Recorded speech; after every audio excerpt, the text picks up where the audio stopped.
This is a Blaze Radio production. We're covering who's on deck, hitting the ice on the hockey scene, and hosting a racing roundtable. This is sports. This is news. This is everything you need to know about the future. This is the Scoutin Session. Good afternoon, everyone. Glad to have you all here this Wednesday. This is the 4th episode of the Scoutin Session, where we talk the up-and-coming sports stars and highlight young, standout performances at the professional level. Thank you all for joining us this afternoon. My name is Jordan Talley, and as always, I'm joined by Ella Wolter-Sánchez and Noah Reed. So let's just dive right in. First up, who's on deck with Ella? All right, so today's star we are going to be talking about is NiJaree Canady, and she is referred to as the Shohei Ohtani of women's softball. And with today being National Girls and Women in Sports Day, I felt it was appropriate to highlight a woman in sports. Obviously and unfortunately, softball doesn't have anything as big as the MLB for players to go to, and most women's sports don't. However, Athletes Unlimited, which is a network of professional women's sports leagues made up of basketball, volleyball, lacrosse, and softball, is this new startup sort of league that has included softball and is sort of an outlet that hopefully a lot of softball players can start to go to. Athletes Unlimited started in 2020. They announced the AUSL, which is the Athletes Unlimited Softball League, which will be a new professional softball league to launch in the United States this June. AUSL will feature 4 teams playing a 30-game season, 60 total games, competing in a traditional format and allowing a new opportunity for the world's best softball players to compete. And even more exciting, as of November 2024, ESPN signed on as a founding broadcast partner of the AUSL and will carry at least 18 games exclusively on their platforms. Very exciting to have not only this, but a huge platform to put it on, because you can't really have a league without a big platform to broadcast it. And after 2025, AUSL will start to become more of a city-based league, much like the MLB, but for now it's sort of a touring league for its first year. And I bring this up because with our male athletes, the story is, here's this amazing career they had in high school and then in college, and now they're, going somewhere else. And it's always the college they're going to, and then the farm program, and then the team. And with women, it's here's these amazing careers, and then they stop. And so now softball athletes and athletes through many other sports, through Athletes Unlimited, are having that opportunity. And it's obviously probably going to take a very long time for that to become the norm, but at least through Athletes Unlimited, it's starting to happen. So our player today, NiJaree Canady, who is the best pitcher in college softball and is making headlines as she transferred from Stanford to Texas Tech, and is one of the biggest headlines going into the 2025 season, just her transfer as a solo individual. NiJaree Canady is a 6-foot right-handed pitcher originally from Topeka, Kansas. In high school, Canady attended Topeka High School, and she was a 2-time Gatorade Softball Player of the Year in 2021 and 2022, which were her junior and senior years of high school, respectively. She was ranked the number 11 recruit according to Extra Innings Softball. She led her high school softball team to back-to-back championships during her tenure in 2021 and 2022. And 2021, that first time she led them to a championship, it was the first ever championship for her high school. And I looked it up. Her high school was founded in 1871. I don't know how long they had a softball team. Probably not in 1871, but it's been a high school for quite some time. Her ERA as a junior was .26, with 232 strikeouts across 107.2 innings, while also hitting 478 with 13 home runs. In her senior year, she had a .82 ERA with 163 strikeouts over 74.2 innings, hitting 430 with 42 RBIs. So, fun fact, just explaining ERA a bit. Softball and baseball are very stat-heavy games, and they have a lot of, these terms like ERA and, batting average thrown around a lot. And ERA is a common term in baseball and softball, and it stands for earned run average. The earned runs are over 9 innings, and if the pitcher doesn't pitch a full 9 innings, and they hardly ever do, the math gets sorted out. It doesn't only count when they pitch 9 innings. It counts every single time, even if they pitch one. And this is an average for the whole season, although you can also have a career average. And the averages for a good ERA depend on your time, whether you're a high school, you're in high school, or college, and in baseball or softball, it depends like what a good, quote unquote, good ERA would be. But for what we're talking about, college softball, a quote unquote good ERA in college softball is considered to be below a 2.5. And in high school, she was throwing a 0.26. So, moving on to college. She's currently a junior with Texas Tech, as previously mentioned, but started her college career with Stanford and played for them her freshman and sophomore years. Although she has still half of her collegiate career left, Canady's resume speaks for itself. She was named the USA Softball Collegiate Player of the Year in 2024, Pac-12 Pitcher of the Year, National Fast Pitch Coaches Association First Team All-American, an All-Pac-12 First Team honoree, and a Pac-12 Defensive Team selection, and that was just for last season. Excuse me.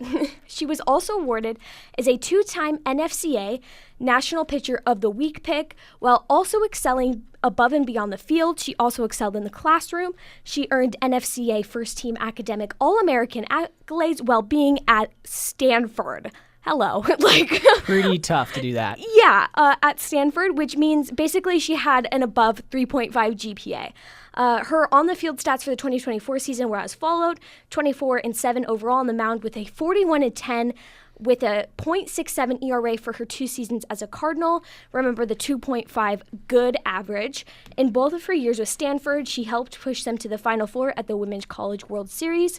Canady also represented the United States this past summer in the 2024 Japan All-Star Series.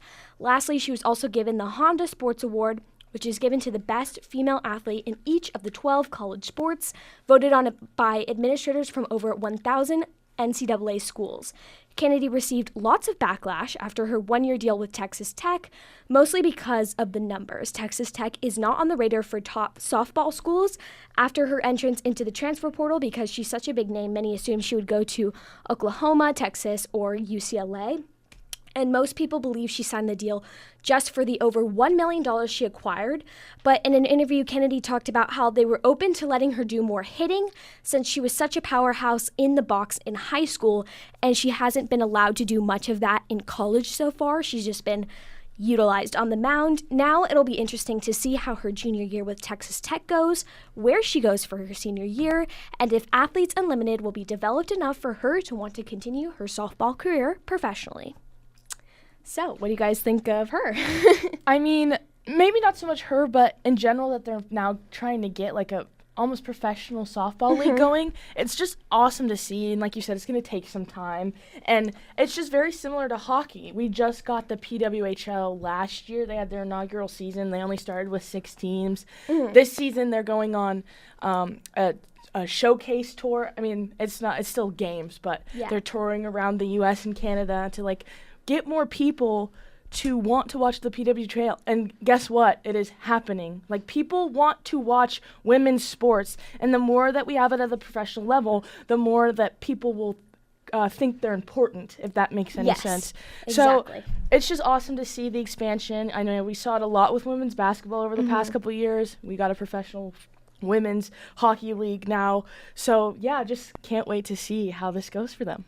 Yeah, I mean, one thing that's pretty cool that, we don't usually get the opportunity to do with a lot of the athletes we talk about is you'll actually get to see her play. If you're an ASU fan listening into the podcast, a 3-game series to close out the regular season for the ASU Sun Devils will be hosted at Texas Tech way down the road in April. But I think I love seeing the shift, from Stanford to Texas Tech. Sometimes you just got to do something different. And we've seen a lot of very interesting sports moves, and I know that everyone's probably talked at length about those, so we'll pass on them today. But yeah, it'll be interesting to see how she fares in the 2025 season. Yes, very interesting. And now transitioning to Hit the Ice with Jordan. All right, so today we got kind of a 2-parter here. I thought it was crucial to do these two guys because this story hits a little closer to home for us, even though it's still happening up north. So this week with Hit the Ice, we have Braxton Whitehead and Austin Zemlak. The 2004-born Braxton Whitehead and the 2005-born Austin Zemlak are two talents testing the limits of NCAA eligibility, as they both have committed to ASU hockey as their CHL eligibility comes to an end. So, just for a little context here, the CHL is comprised of like three subsettings. We've talked a lot about WHL, which is the Western Hockey League. They also have the Ontario Hockey League, which is basically the WHL but more centered in Canada, so the Toronto area. And then they have, I think it's the Quebec Maritime Junior Hockey League. Little mouthful there, but that's all the way out east. And these athletes, like we talked about a kind of last week when we talked about Landon DuPont, they are held to a very professional level. They're allowed to fight. They don't have to wear cages or bubbles, as they are called, face coverings. They wear visors, like the NHL, and they are kept to a very, very professional and high standard. Like I said, they can fight. They play a very physical game. So with NCAA rules, they are considered professional athletes. And that being said, we'll get into this, up until recently, professional athletes weren't allowed to play collegiate hockey. So that, limited the CHL players from being able to play hockey after their eligibility, because with the CHL, you're only allowed to play from the ages of 16 or sometimes 15, like we saw with Landon DuPont and Gavin McKenna, to 20. And after that, you're after the season where you start as a 20-year-old, you're done. You cannot play another season in the CHL. So usually your career lasts about five years with them. And so as you can see, a big dilemma for a lot of these kids are they want to play in the CHL, but they also have to worry about their eligibility for the NCAA if they want to continue their careers after the CHL, if they're not drafted or something like that, or vice versa. People want to play in the NCAA but don't want to worry about aging out of the CHL. So, with that being said, Braxton Whitehead, that was just a little back at how the NCAA rules work. Braxton Whitehead, the 20-year-old, was drafted 33rd overall in the 2019 WHL draft to the Victoria Royals of the WHL. This season, Whitehead's fifth and final season with the Regina he did not play for the Victoria Royals. That was a typo. He was drafted to the Regina Pats. As he is on his last year of WHL eligibility this season and 45 games played. The forward has tallied 5 goals and 13 assists for 18 points. Last season, Whitehead had a WHL career high season for goals, assists, and points, with 17 goals, 35 assists, and 52 points in 52 games, giving him his first point-per-game season. In his time with the Pats, he also played with superstar talent Connor Bedard. Whitehead verbally committed to ASU for the 2025-2026 season before the NCAA rules were changed. He committed in September of 2024, and the rules were finally changed in November of 2024. So I was reading up about it, and basically he was just saying that he was confident that the rules were going to get changed before he was going to go play for ASU. So he had that verbal commitment there. And then I'm pretty sure there's a lawsuit going on with players wanting to play in the NCAA as well as, another track to their development, especially like you're done with the CHL at age 20. You have guys playing collegiate hockey till they're 25, 26 sometimes. So, they felt that they were getting not enough for their development. And so that's why people want to go to the NCAA. And then Austin Zemlak, with 1 year remaining in his eligibility, the 19-year-old was drafted 9th overall in the 2028 WHL draft to the Victoria Royals. After spending 3 seasons with Victoria, the 2024-2025 season is his first season with the Tri-City Americans, which are in Washington for anyone out there for that tidbit. And 37 games this season, he has 5 goals and 16 assists for 20 points. last season with the Royals, he had 6 goals, 16 assists, and a total of 21 points. And he just committed to ASU about a week or two ago in January for the 2026-2027 season because he still has 1 year of WHL eligibility left. On Elite Prospects, it was said, quote, Zemlak is mostly a physical, punishing blue liner with flashes of skill. He overwhelms opponents, beats them down, runs them over, and follows every poke check with the shoulder. His aggressiveness makes him a potent play killer at times. So, I mean, one thing that I found interesting, too, is that these guys who are coming from, semi-professional hockey pretty much, are choosing ASU instead of these huge hockey programs like Boston College, Boston University, Duluth, Denver, Colorado, all of those huge college hockey programs, and they're coming to ASU. And I think that just talks a lot about the hockey culture around ASU and how, even our the student section loves it. Hockey. I finally got an opportunity to go to an ASU hockey game and be in the student section this past weekend. So it was just ASU loves hockey, and I think they've only been an NCAA program since 2014. They're still a very new program. So for all these big names coming out here, currently there's Lucas Sillinger on the team, who's the brother of Cole Sillinger, who does play in the NHL for the Columbus Blue Jackets. So I think it's just the culture, and it's very interesting to see these kids wanting to come play a more, I would say, tamed version of the hockey they've been playing since they were 16 years old. So, yeah. Definitely gives them an edge. That's something that I feel like, especially with ASU being on the rise in the recent, years now, months, especially with this season going as well as it has been for the Sun Devils, I think having those extra bullets in the chamber, if you will, are just going to make ASU all the more lethal come next season. For sure. Yeah, and I definitely think it speaks to the whole hockey belongs in the desert, considering the fact that we had our professional team removed, and now there's people that could go to, traditionally speaking, hockey schools that are on the East Coast, and they're choosing to come here instead of going to a more traditional program. It definitely speaks more volumes than anything else, really. Yeah, so, also Greg Powers, 9th season as head coach, I think he's also had a lot to do with all the culture and everything. So we'll see, especially at the blue line, with Zemlak being a very physical player and having that edge on everyone. So we'll see how it goes. I'll turn it over to you, Noah. Yeah, it's time to rock, roll, and rumble into the Racing Roundtable. This week, 18-year-old Jackson, Georgia native Laine Buice made headlines last night as she signed a full-time ride in the 2025 ZMAX Cars Tour season with Lee Pullman Performance. Now, I feel like I consider myself to be a pretty well-versed in the grassroots side of racing. I read the Late Model Digest weekly.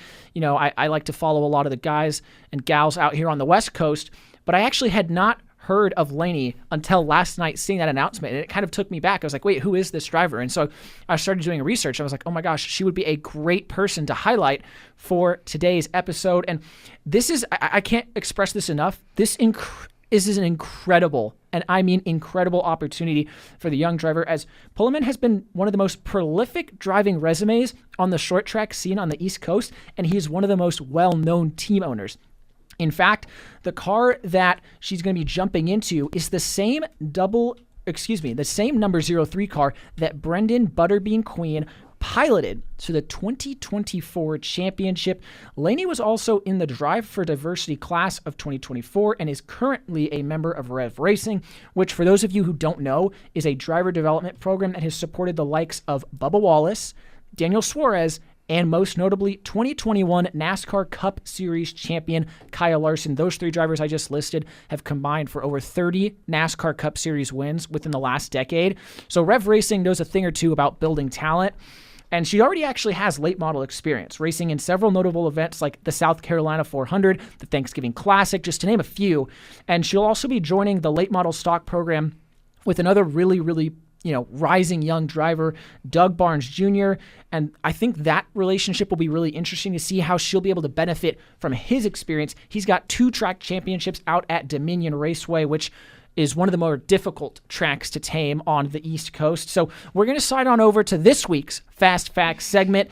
We'll break down what exactly is a late model stock car? We've talked about, super late models. We've talked about pro late models. Well, on the East Coast, there's the late model stock car. It's going to start right here with the heart of this beast. The car is powered by a 350 cubic inch engine, turning about 510 horsepower.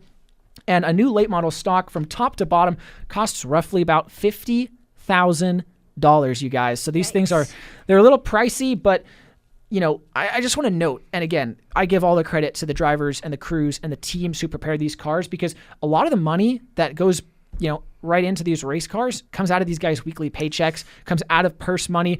It is a gritty, downright brutal sport at times, and I think that's why next week I'll give you guys a teaser. We're going to focus in a little bit on the importance of sponsorship, especially in modern day racing. And I just wanted to share a quote that Laine shared on social media. She said, quote, "Excited to chase Rookie of the Year and a championship," and she said that she is beyond grateful for this opportunity.